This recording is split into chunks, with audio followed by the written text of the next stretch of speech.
Hey everyone, happy Friday. Glad to have you here. We got through scary Halloween. I hope everyone had a great time, great night. If you had your kids out trick-or-treating, hope it was a lot of fun. We're into November, and it's a long stretch home to end off the year here for 2024. Just another 2 months in it. I wanted to jump in here because we've been talking a lot about being on the cusp of a real run here, and it's about time. Lots of people said that for years and years building up, but it really seems like it's culminating. And I just went through the Rolodex and thought, you know what, who we need to talk to is someone who's been at this for a long time, decades worth of experience, the chief investment officer and president of AlphaNorth Asset Management, Steve Palmer.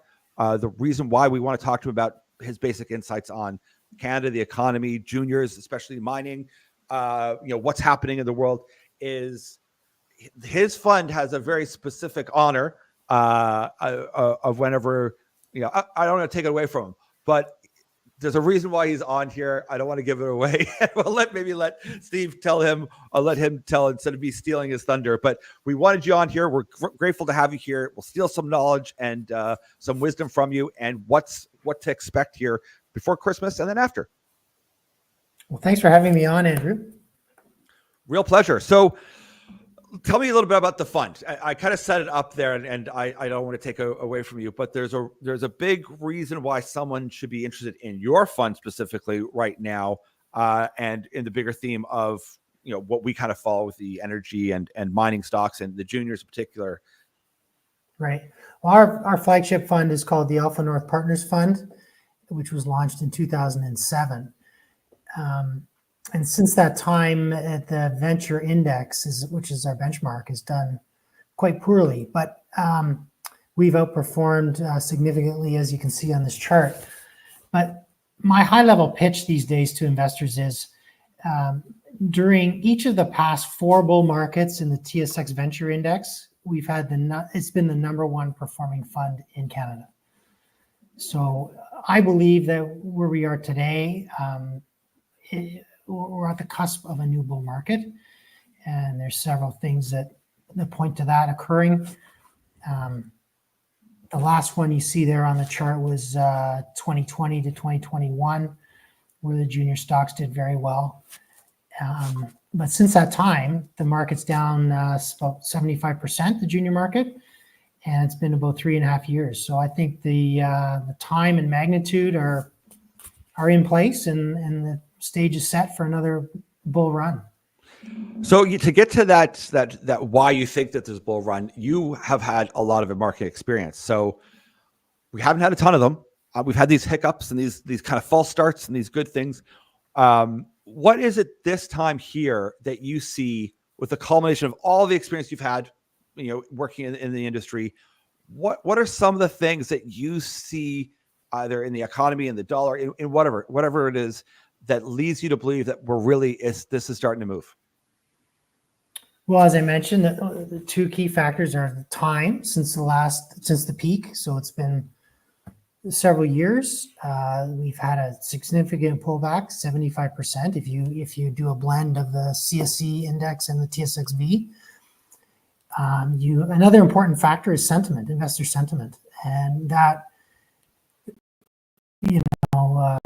it's improved now, but as a few months ago, I talked to a couple guys that have been in the business for 50 years, like veterans of the small cap space, and they both told me they have never seen it as bad as it is, like in terms of sentiment. So when sentiment's at a negative extreme, that's typically an inflection point. Yep. And another thing that gives me optimism is the commodity price action, particularly in the precious metals. Like we've seen gold hitting all-time highs. A major component of the junior market in Canada is precious metal stocks. So if you have a bull market in precious metals, that'll spill over into other sectors as well. And the stocks have lagged, but they can't lag forever. Yeah.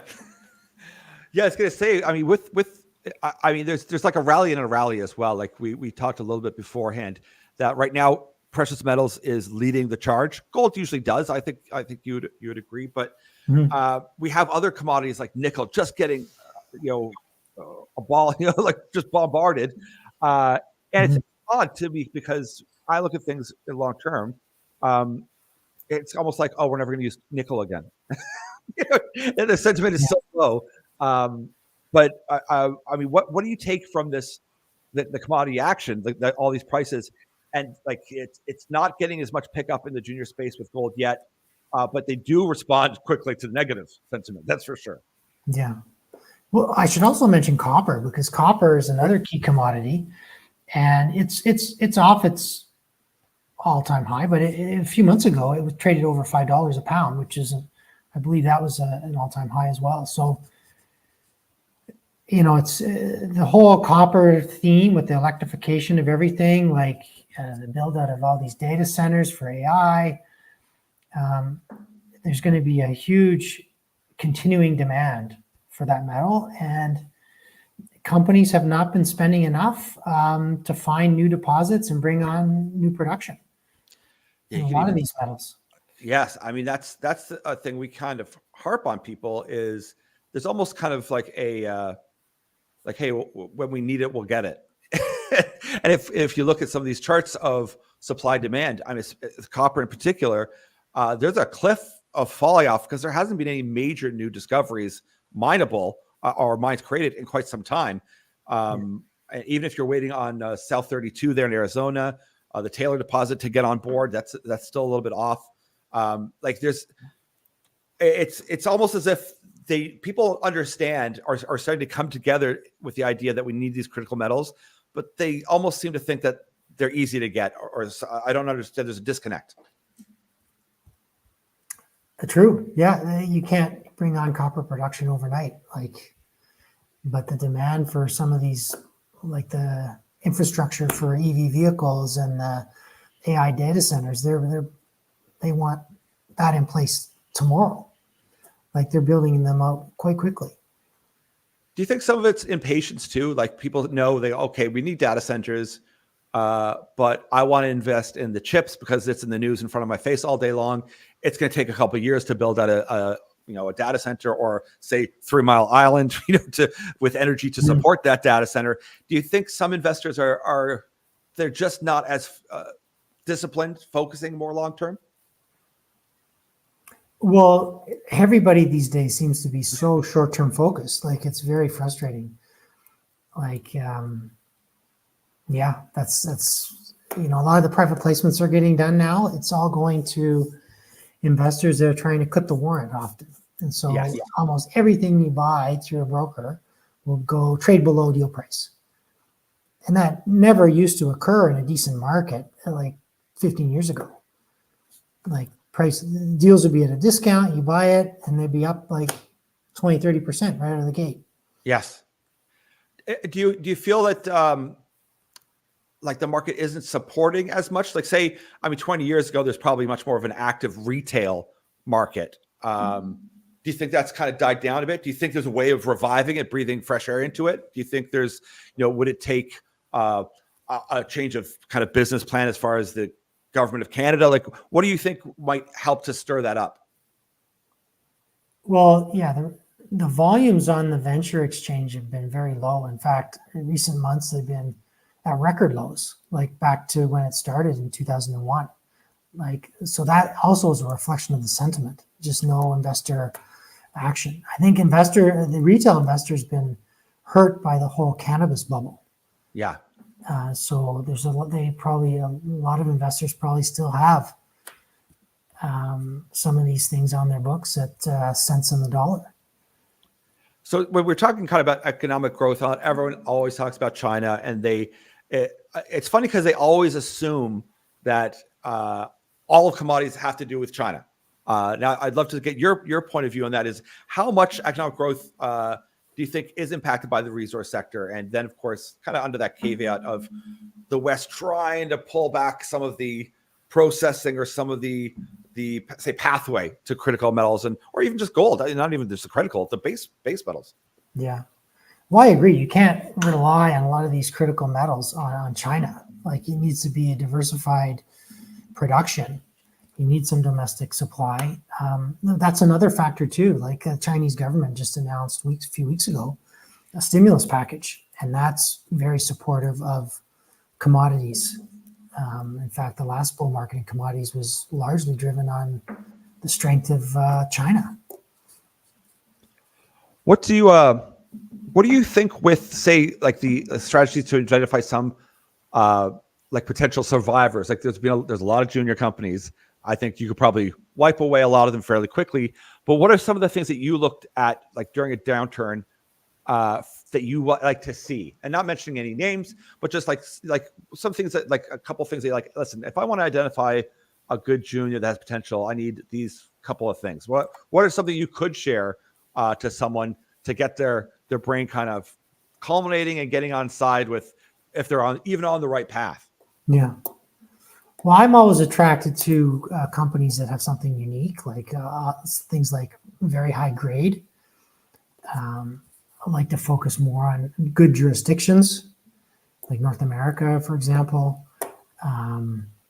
Companies that have decent shareholder base with management that has significant ownership, guys that have had a good track record, have the ability to raise money. Often it's required that they need to pivot and do something else. If one thing's not working, they shift and focus on a different commodity. So those are obviously pretty good. I mean, we always encourage people that like we just had Carl from Mining Hub on, and it's a great site where you can see a lot of data. They send out a daily like assay report, and it's a great source for someone to go do some of their own research. And I encourage that if someone is very interested in the space, they really enjoy research, they want to really kind of dig in. One of the reasons we wanted to have someone on like yourself is that you can have it prepackaged, like you've already done the work, and we're never going to ask you what's in the fund or anything like that. That's not what we're here for. But we wanted someone to kind of put forward that here's someone who understands the space, who has more than an inkling, and that's not just because of the data or the charts or what's happening. Is that you are talking to people all the time, and that sentiment from not only just retail but from other funds, other family offices, major money movers. What's that I guess that's all kind of bubbling up and giving you that sense, that spidey sense that we're on the cusp of something. Yeah. Well, I should point out that our fund is a diversified fund, so it's not just resource focused. Like yes. I would say maybe a little over half, maybe resources now, but there's a significant component of technology and biotech. Well, that's good. So, like, that's I wanted to focus. That's a good kind of segue into how do some of the technological advancements, not only in alternative energy, but in say with AI and biotech, or in any of these other spaces, how does that work in the portfolio to balance it out as far as risk profile? But also, what do you see growing there as well? Well, biotech is very similar to like a junior miner. Like it's often a lot of capital required.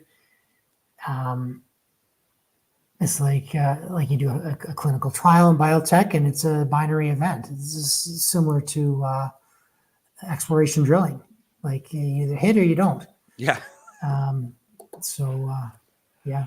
I always liken that too. That people seemed a little bit more open to the massive sums spent in biotech or even AI. And there's there's the AI infrastructure, and NVIDIA's captured that. But when they're talking about, like, say, a generative AI, or that there's going to be a winner. So there's money spread out everywhere, just like on a new drug. There's going to be a winner, but there's mostly going to be losers. And there's going to be so much money spent. But it's funny, that is, like you said, it's just like mining. But people seem to get a lot more upset in mining when you say, listen, it's R&D. You're poking a little hole in the ground to find veins. Most of the time it's going to be very challenging, because if you imagine, it's very challenging. But they seem to get a lot more upset whenever when they don't have a winner each time, or when they get results, they're like, oh, that's not great. Well, that's why you need to take a diversified approach. You have a basket of these, and you don't get blown up on just one, because often these things don't work out. And I've like in clinical trials on the biotech side, like I've seen trials fail and management would try to put a positive spin on it that, oh, well, we didn't have it designed properly. We're going to redo it based on this or whatever. And same thing happens in mining. Like, oh, we drilled this anomaly, but we didn't get deep enough or some excuse, right? Management's always got to put a positive spin. Sure.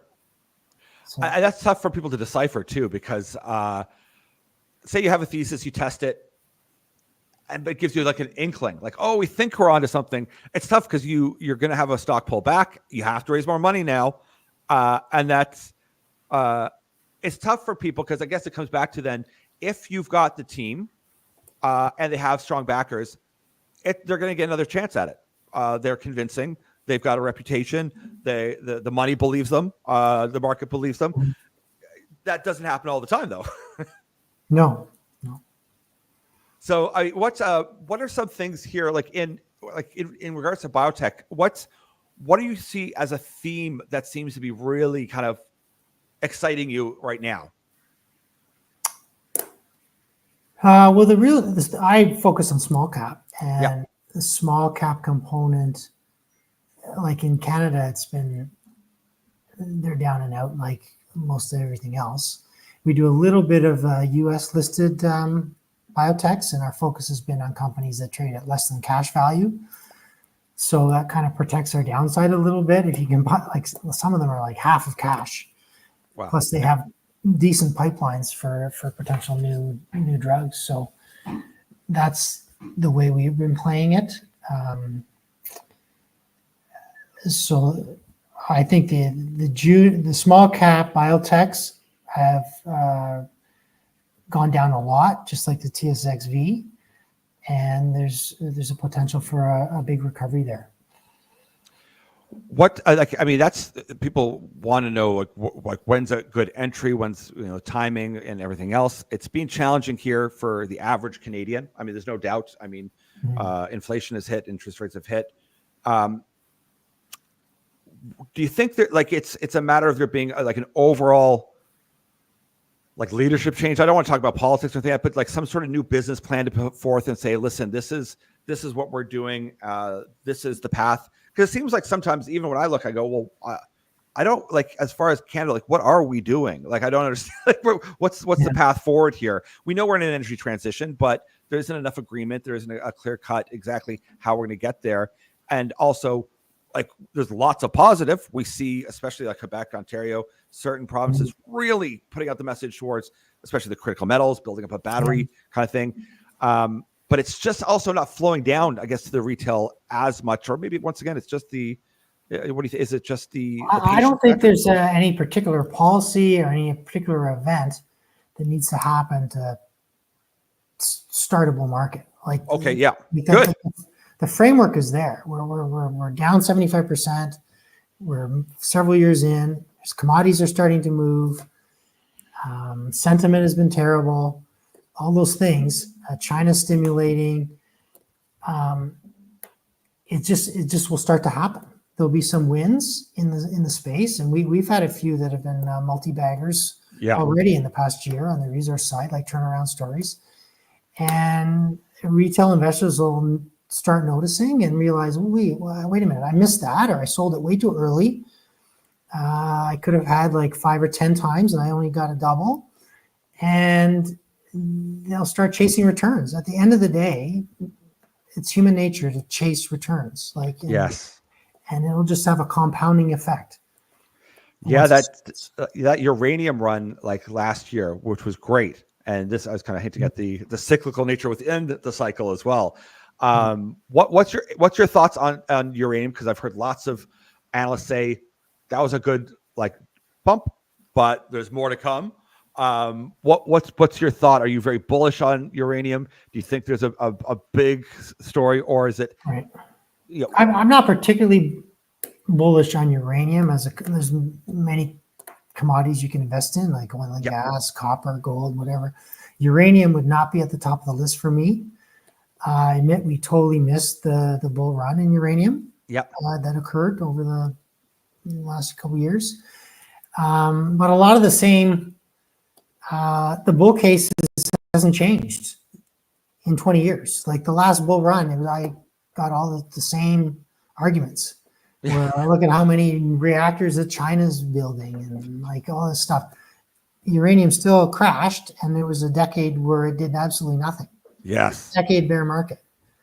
And I tend not to, when a commodity like lithium or uranium goes up exponentially like they have recently, and they come correct, it usually takes time before they bounce back.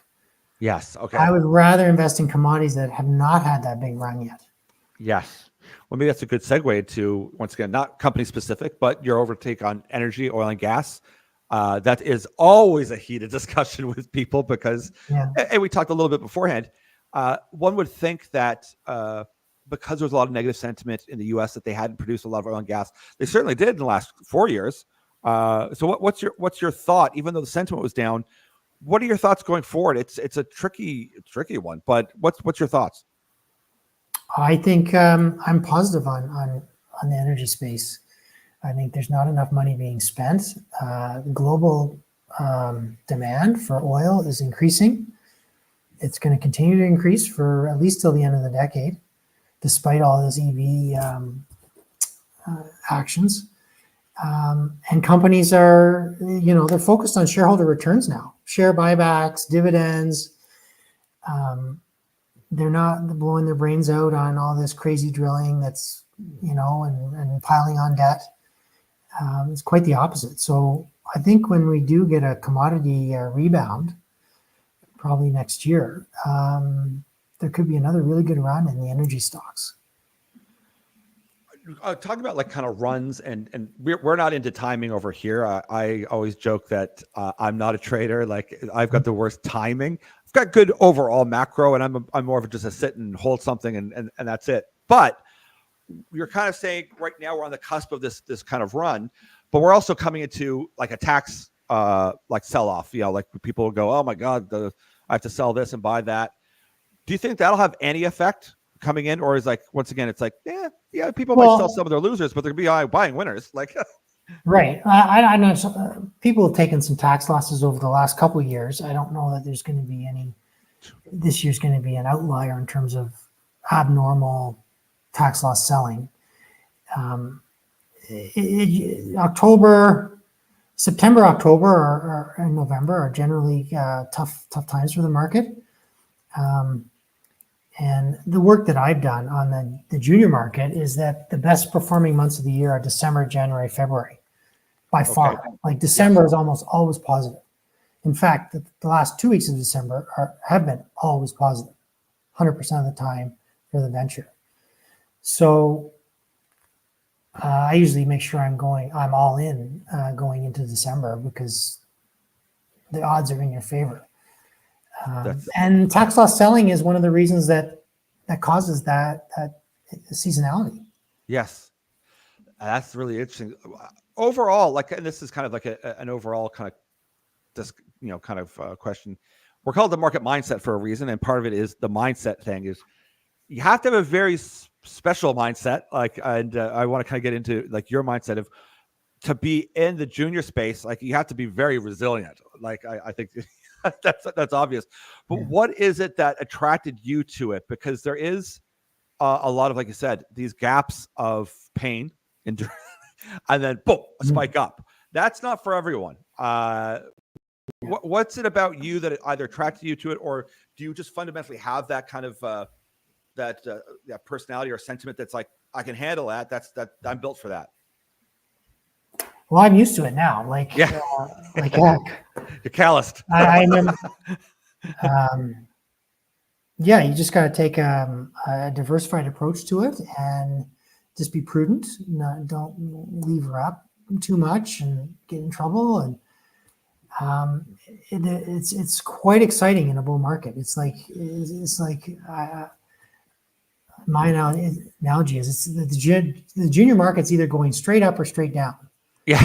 Unfortunately, during the last decade or so, it's gone mostly down. But those periods where it goes up, it makes up a lot of ground. If you look at the last 4 bull markets, we've done on average 665% in the fund, which is Yes. almost triple the index during those periods.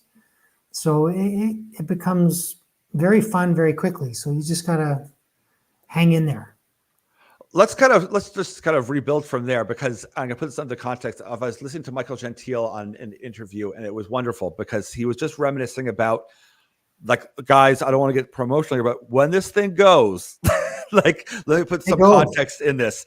And so kind of maybe give us a bit more kind of stories, maybe, or something where, once again, not company specific, but like, oh yeah, no, this is what it looks like all ships raised, but then the good ones, like, give us some sort of context. So if someone goes, okay, what are you talking about? Like, double, that's like, most people, that sounds amazing, but like, you're talking something else.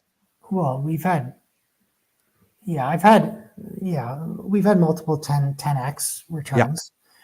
The last cycle we had one that we bought a private placement. As you guys know, it's a 4-month hold for private placements. Yeah. And the investment went up 10x within the 4 months. Yeah. And that in that situation, I went, okay, I got to try to get off. I got to get out of this. Yeah. We found another institutional buyer to buy it from us within the 4-month hold period. Oh, wow. So we crystallized it. Yeah. Yes. So that's the kind of thing that can happen. Well, that's the other thing, like having someone like yourself that has a fund, is that it's, if you have big winners, it's almost just hard to sell it. Like, it really is a challenge. Like, I mean, maybe you agree, maybe you disagree, but I know for me, is it starts going up, you think this is the one. Like it's Facebook, it's Amazon, it's whatever. Yeah. It's like, you have to have that discipline to be also like, let's take something off the table here. Let's be careful. Well, that's the trickiest thing, is knowing when to sell. And I don't typically look at my cost base in terms of making the sell decision. That's totally irrelevant what our cost is. So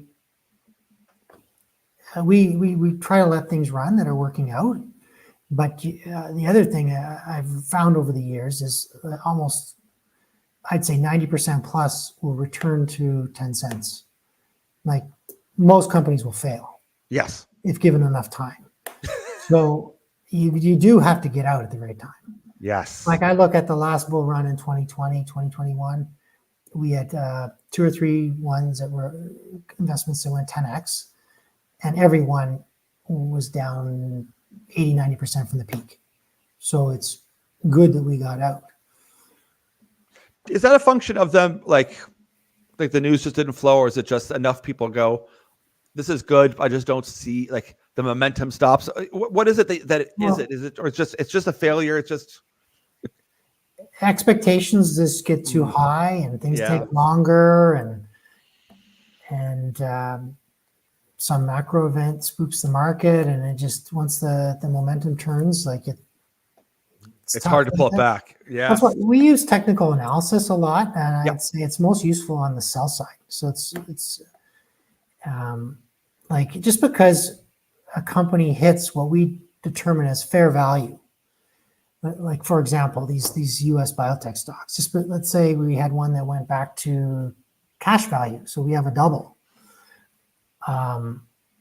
I'm not necessarily going to sell it just because that happens. I'm going to look at the chart and say, is the momentum there that this looks like it's going to continue higher or not? And that's been very helpful in the past, helping us to identify precise times to sell.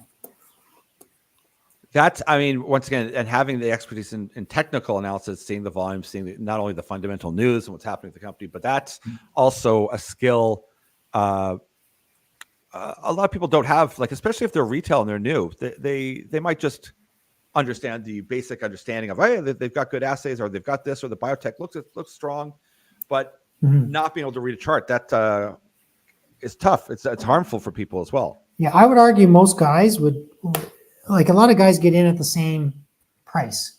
There's a private placement, everybody gets in, same terms. Some guys will try to clip it and keep the warrant and make their 5 cents. Some guys, if they get a double, they're long gone. They're happy with that. Other guys will ride it all the way up and all the way back down. Yeah. And what we try to do is get that somewhere in the middle, the sweet spot, where it goes up by, whether it's up 5x or 10x, get out, and then it rolls over. Well, listen, I don't want to keep you too much longer here because I know you've got a lot else going on, and I want you to have a great weekend. But we want to put up here on the screen your site again here, AlphaNorth Asset Management, so that people listen. If you don't want to do this yourself, I don't want to say to reach out to Steve just in case he doesn't want you to send him emails. You can send me a message. I can forward it on to him as well if you've got interest. Or if you have further questions, we're happy to send them on to Steve as well, because it's great to know from the conversations you get to have and the people you get to hang out with and chat with and discuss with, that whenever you're feeling that, like, listen, those alarm bells inside are going, I'm seeing the charts, I'm seeing the sentiment, I'm seeing the volumes. That's very encouraging, because there's lots of other people in our space, the newsletter space, that are like, no, this is happening. And I obviously eagerly anticipate and want that to happen, but I don't want my hopes to cloud the vision. So it's wonderful to have someone like yourself who's got immense experience to see as well that no, there's something happening here. Okay, yeah, thanks, Andrew. I'm confident that we're on the cusp of something big. Excellent. Well, thanks so much, Steve. We really appreciate your time, and have a great weekend. Thanks, you too.